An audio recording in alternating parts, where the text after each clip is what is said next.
how are you Scooby-Dooby doing? This is the 5th episode of my podcast. We'll be discussing the 5th episode of the What's New Scooby-Doo series, which is It's Mean, It's Green, It's the Mystery Machine. This is Season 1, Episode 5. I liked this episode as a kid because of the backstory for the Mystery Machine, and also I thought the Mystery Kids were really cool and I liked the idea of it. I'll be talking about this episode and other things I noticed about the Scooby-Doo series that hopefully you will find interesting as well. You should give this episode a watch if you haven't already, and if you have, you can always rewatch it. So this episode also starts off with the opening scene first, so not quite sure what's going on there. They might have changed it for all of them or not. I guess we'll find out as we watch more episodes whether this change is for good, or if it's just my DVDs. Shaggy and Scooby have just come out of the cinema talking about seeing a film about Space Dog twice, and Scooby says that he's his hero. I think that's sweet, and it's nice to see that Scooby idolises someone from the movies. It's very much like how people are in the real world. I think we all like to see some of ourselves in the characters, and I'd like to think we all have our own heroes, just like Scooby. Finally, after 3 episodes without the Mystery Machine, we finally see the Mystery Machine again. With no one in it? Seems very odd. Maybe it's just been parked. But wait! Creepy music starts to play, and we see the Mystery Machine turn on and start to drive itself towards Scooby and Shaggy. Shaggy notices the Mystery Machine and assumes Fred is going to give them a ride home, before he notices that the Mystery Machine isn't stopping, and no one's inside. As Scooby and Shaggy walk across the road, the Mystery Machine turns around and starts to drive towards them, and turns its headlights on. The lights are bright and green. The Mystery Machine tries to run Scooby and Shaggy over, but they manage to get out of the way in time. This is the opening scene. It's a bit of a shame that after 3 episodes of no Mystery Machine, we finally get to see the Mystery Machine again, but now it's evil. Although I like that this episode is going to be centred around the Mystery Machine now. Also, interesting to see that Scooby and Shaggy are in the opening scene encountering the monsters, or in this case, the machine, instead of some random people who we are later introduced to. Shaggy and Scooby run into the smoothie shop where Fred, Daphne and Velma are sat hanging out. Shaggy tells them that the Mystery Machine started chasing them, and the gang seems shocked and in disbelief. He then explains to them exactly what happened, from exiting the cinema to running into the smoothie shop. Velma looks up from her laptop to tell Shaggy that the Mystery Machine, without someone in it, trying to run him over, couldn't happen. Fred thinks that maybe he left the parking brake off. Shaggy explains that it couldn't be the parking brake because the Mystery Machine was alive, and that there was a green glow and creepy music playing. When Shaggy gets the gang to come out to see, the Mystery Machine is parked in front of the smoothie shop stationery.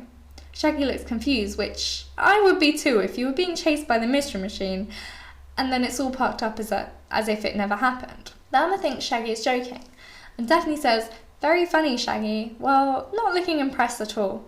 The gang get into the Mystery Machine with Shaggy still looking a bit confused by the whole thing. They drive off and we see them driving around what looks like a cliff maybe, when the Mystery Machine's headlights turn that bright green colour again and starts playing the creepy music. Fred finds that he can't move the steering wheel and it looks like the Mystery Machine is driving itself. The brakes aren't working either, they're heading straight for the end of the cliff. Luckily, Scooby's quick thinking helps, and Fred presses the Mystery Machine's parachute button, which manages to stop the Mystery Machine before it went over the edge, and saves them. Daphne then mentions that didn't Fred just take the Mystery Machine in for a checkup, which seems suspicious that it was fairly recent, and then this is happening to the Mystery Machine. Shaggy mentions Murph the mechanic could use a refresher course. Fred decides they're going to pay him a visit first thing in the morning. The gang get to Murph the mechanic and he tells them that the van was in perfect condition when it left the mechanics. He also mentions that the brakes were checked by him and they were fine, which seems odd that they wouldn't work for Fred. Murph then offers to take the Mystery Machine off their hands as it's getting on in miles. Seems a bit suspicious to go straight to offering to buy the Mystery Machine after the issues the gang had with it. Daphne says they're not here to sell it, and what would they do without the Mystery Machine? Shaggy jokes that they could get a mystery SUV. Scooby notices that the creepy music has started to play and looks over at the Mystery Machine to see it glowing green underneath and reversing away by itself. Daphne thinks the Mystery Machine was stolen. Shaggy says, by a ghost, and Velma tells them to quit it with the ghost nonsense. We also see Velma holding a laptop in her arms. She was previously using it when they were at the smoothie shop. This is another use of modern technology seamlessly being added into the show. A lot of people now have laptops because they are more portable than computers, so it's quite common for them to be seen in television programs and films, just like Scooby-Doo. Fred mentions that the Mystery Machine has started to leak oil after the near miss they had last night. Luckily for them, the Mystery Machine had left an oil trail. The gang follow the oil trail until it stops in what looks like a fairly normal and nice neighbourhood. Velma manages to search for the address of the house the oil leak stops at using her laptop and wireless internet, another case of modern technology being used. While she's doing all this, the gang just decide to knock on the door.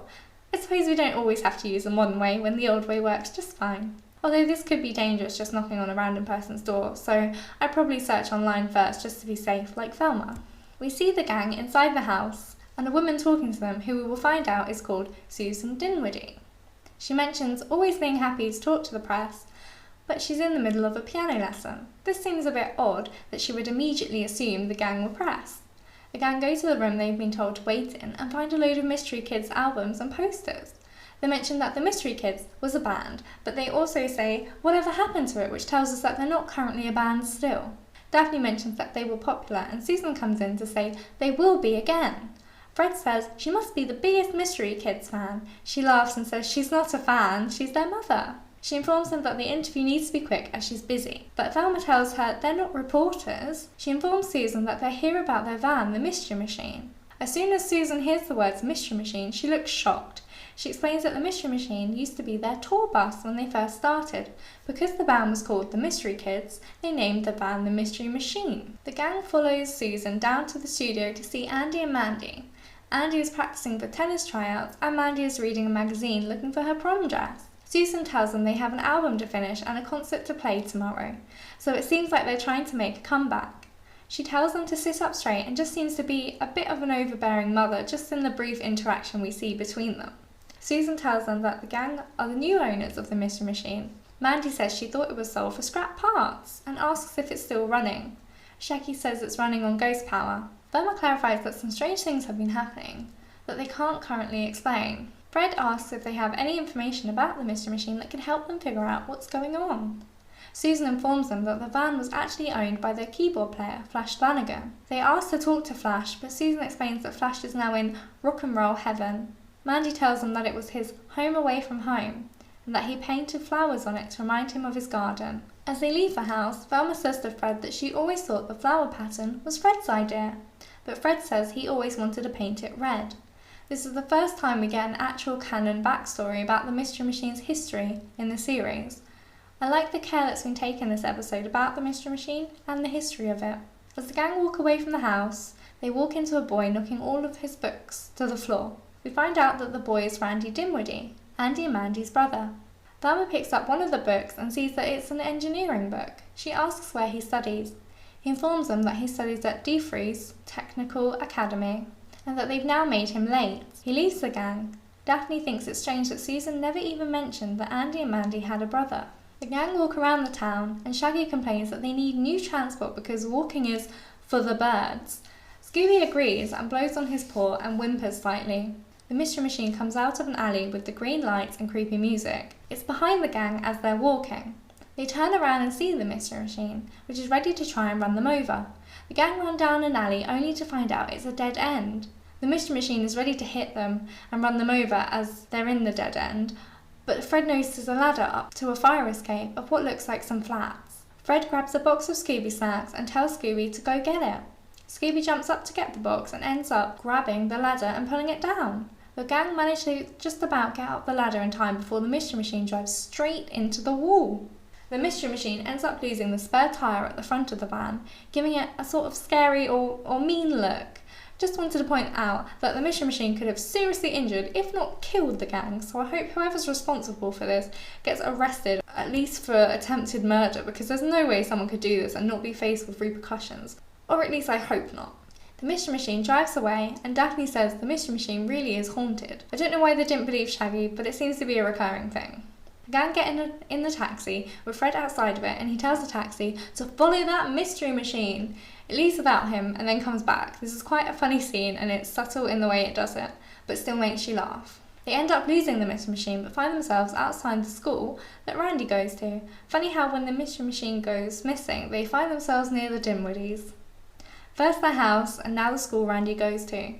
Seems suspicious. They go into the school to see if Randy's there, and when they find him, they ask him why the mystery machine would come to this school.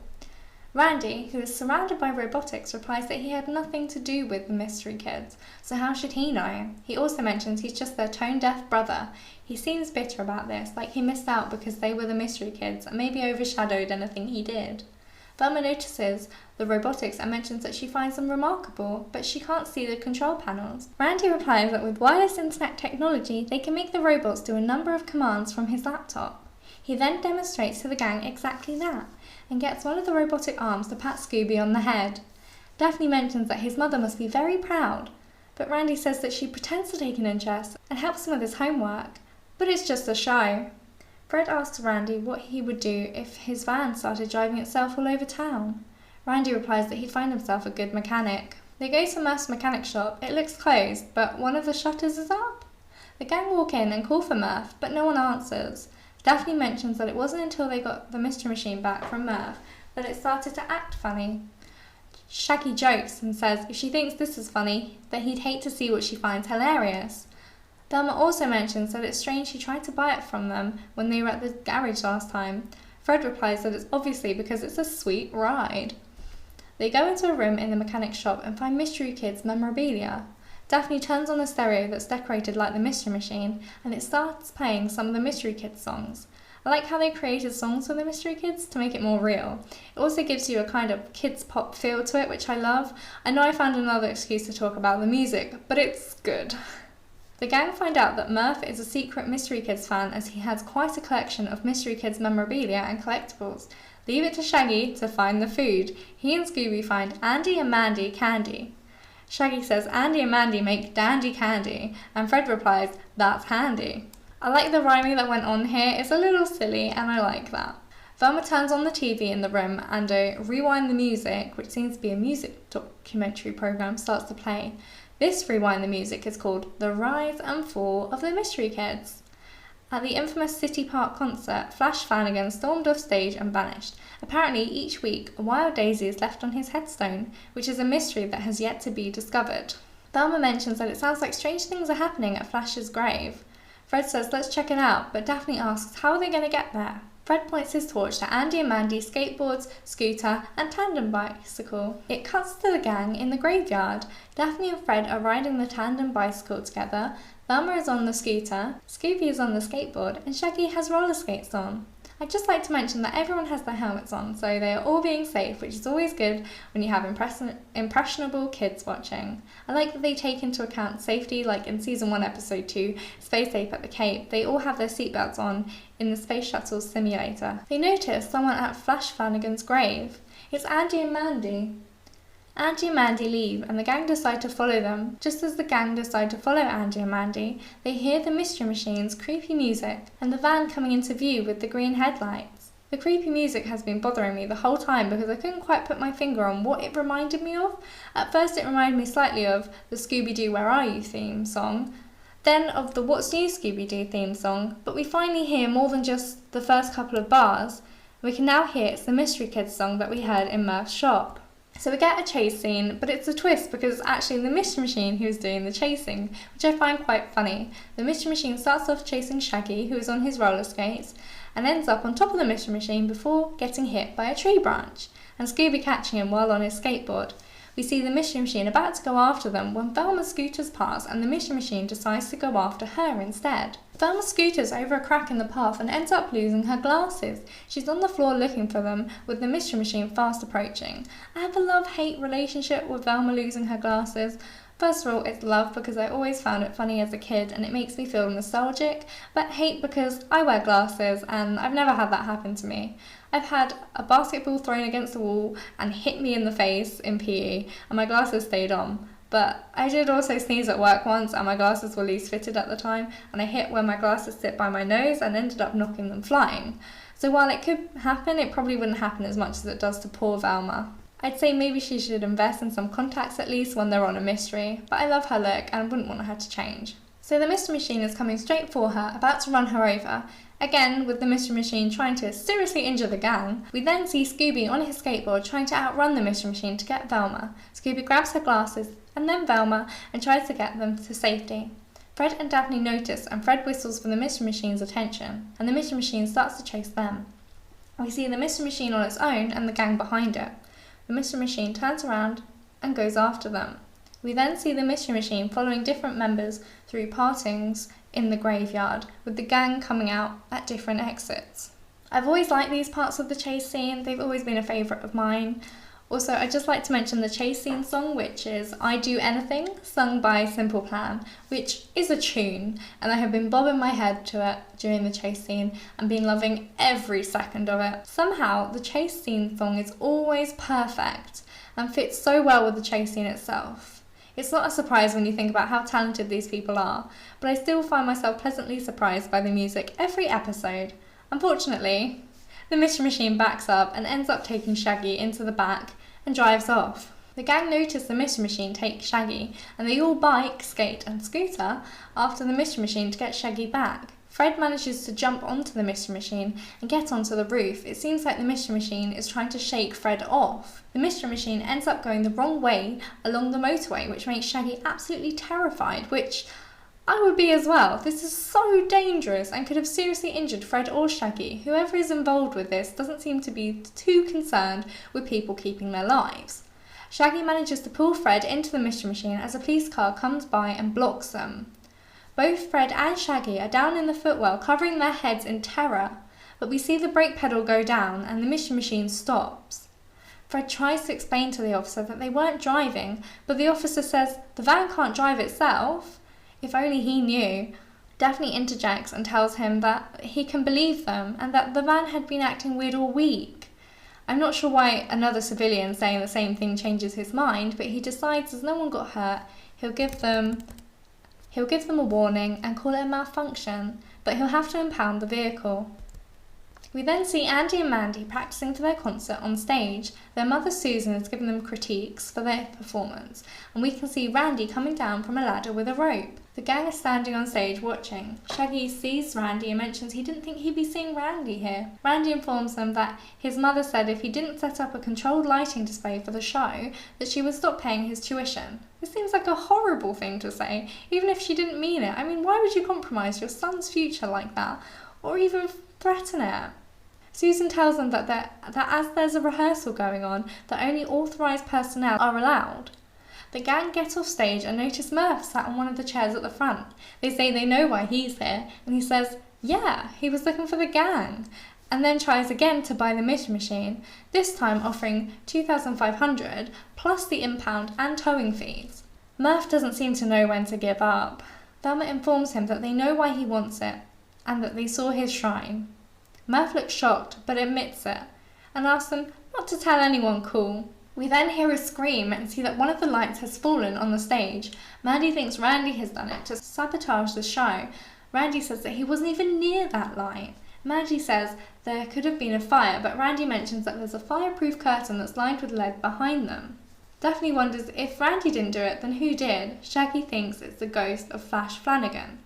Velma's not so sure it is, but she has been given an idea. Velma decides they should try and have a seance to contact Flash from beyond the grave. We see a security guard in the pound doing his nightly rounds, and the mystery machine starts up again with its creepy music and green lights. The security guard manages to get out of the way before the mystery machine drives away. Everyone is sat around a round table on the stage. Daphne comes out very dramatically, saying that they're going to contact the spirit of Flash Flanagan. Susan asks where she learnt to contact spirits, and Daphne replies from an infomercial on the Psychic channel. Daphne tells the spirit to make the table rise, and it does. She then thanks the spirits, and Scooby replies, "You're welcome." We then see Scooby and Shaggy under the table. Everyone seems unimpressed by that. Daphne says that the spirit of Flash Flanagan is near, and the table moves. Murph asks where, and Shaggy, pretending to be Flash, replies, like, deep in the ground, but also in the air, and maybe even in the cosmos? Daphne asks Flash to tell them who has corrupted the Mystery Machine. She wonders aloud, was it Andy and Mandy trying to hype up the Mystery Kids' return? Or Randy getting revenge on his ungrateful siblings? Or Murph to get the gang to sell the Mystery Machine?